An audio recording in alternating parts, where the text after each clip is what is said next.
విషపూరితమైపోయాయి, ఆలోచనలు విషపూరితమైపోయాయి. అందుకే రోమపత్రికలో మనం చూస్తాం,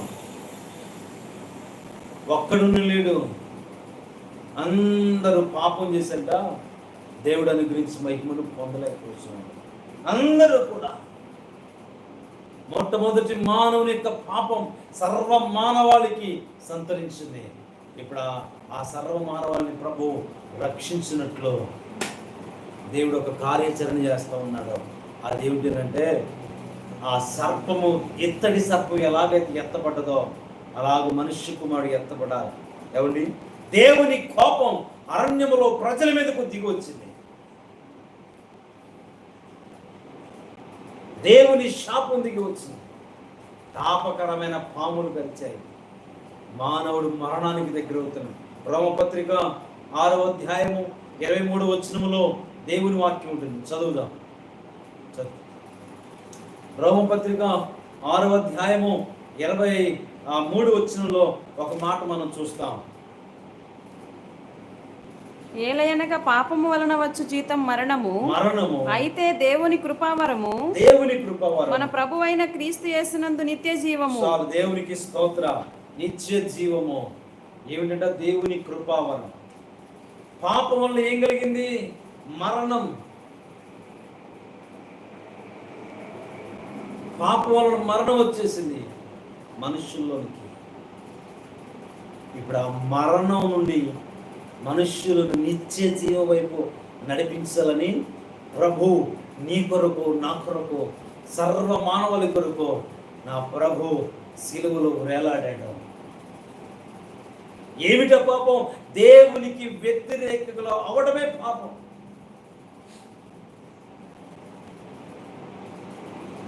వ్యతిరేకులు అవటమే పాపం. ప్రజలందరూ ఆ పాము కట్టి గురైపోయారు. అక్కడ రాయబడిన మాట సంఖ్యాకాండ 21వ అధ్యాయంలోనే రాయబడిన మాట, ఆ పాము కాటుకు గురైన వారందరూ కూడా అంట ఏమవుతున్నారంట? మరణిస్తున్నారట. చూద్దాము మాటలు. 9వ వచనం. కాబట్టి మోషే ఇత్తడి సర్పం ఒకటి చేయించి స్తంభం మీద దాన్ని పెట్టినప్పుడు సర్పపు కాటు తిన్న ప్రతి వాడు ఆ ఇత్తడి సర్పంని దానించి చూసినందున బ్రతికేను. దేవునికి స్తోత్ర. సర్పపు కాటుకు గురైన ప్రతి మానవుడు మరణిస్తూ ఉన్నాడు. పాపం అనేటువంటి సర్పం, దేవుని ఉగ్రత మానవుని జీవితంలో ఏమండి మరణానికి దారి తీస్తూ ఉంది.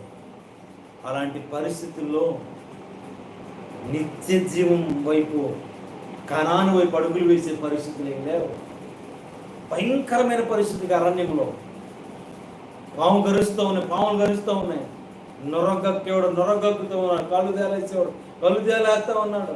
ఏమండి గిలగల్లాడుతున్నాడు. అక్కడ రాయబడిన మాట, అప్పటికే అనేక మంది చనిపోయారంట. నీ జీవితంలో దేవునికి వ్యతిరేకమైన పరిస్థితులు, నిత్య మరణ వైపు అడుగులు వేసే పరిస్థితులు ఏమైనా ఉన్నాయేమో కూడా. ఈ మాటలు వింటూ ఉండగా విశ్వసిస్తున్న నీవు నిత్య జీవం పొందినట్లు ప్రభువు యేసుక్రీస్తు సిలువలో ఆయన ఎత్తబడ్డాడు. పాపం మానవుని కాటేసింది. ఆ పాపంలో నుండి విడిపించబడాలంటే ఇక క్రీస్తు తప్ప మరొక మార్గం. అందుకే ప్రభు అన్నాడు, నేనే మార్గం అన్నాడు. దేవునికి స్తోత్ర. ఆయన వైపు చుట్టూ తప్ప వేరే అవకాశం లేదు. పాపము పరిపక్వం ఏమైంది? మరణానికి కదలే. ఇప్పుడు సర్వమానవాళి ఆ మరణం గుండా వెళ్ళాలి. వాక్య లేఖనాల ప్రకారం మరణం 2 రకాలు. ఒకటి శరీర మరణం, రెండోది ఆత్మ మరణం. శరీరాన్ని చంపడానికి భయపడాల్సిన అక్కర్లేదు. ఎందుకంటే ఇది సర్వ మానవాళికి సంతరిస్తుంది.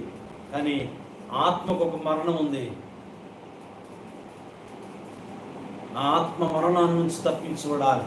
అది 2వ మరణం అని దేవుని వాక్యం ప్రకటన గ్రంథంలో రాయబడింది.